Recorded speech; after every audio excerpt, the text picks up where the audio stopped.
Good morning mga adik. Ito, magpapamusic tayo ngayon gamit si Volux P300 all powers, gamit si Solax SE100. So naka-back up siya ngayon kasi nga nagamit ko siya kagabi hanggang 41%. On charging siya 48 watts, nagbabago-bago hanggang 60 something, 65 ganun. Then dahil nga sa ano siya, US plug siya at yung saksakan ni Bluetti sorry, ni JBL 320 120. Good morning sa inyong lahat. So ayan o, European plug siya, so hindi siya kasya, hindi pwede.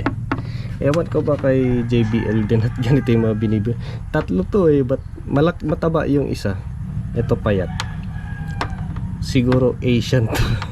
Asian na plug na payat, tapos yung iba ay jumbo size.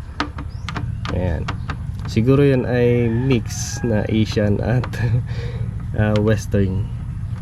So yun lang kasi dapat sana si JBL sa tatlong plug na binigay nila kasama sa package ay may US, or kung sa country naman ng Pilipinas puro US naman na sana. O yan o. So gumagamit pa ako ng extension to convert sa universal. Yung ganito kasing output or port, ano yan para sa mga loyal lang yan Ito kasi lahat pwedeng tumira dito diba?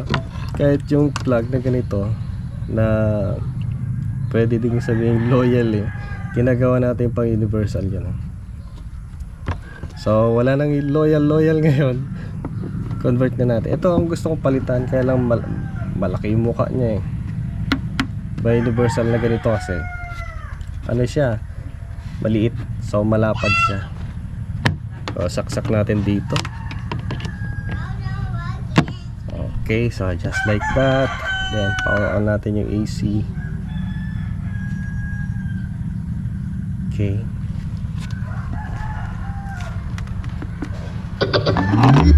So ayan, music tayo. Yung maganda mag music sa umaga So para sa mga addict natin, mga kasama dyan sa music.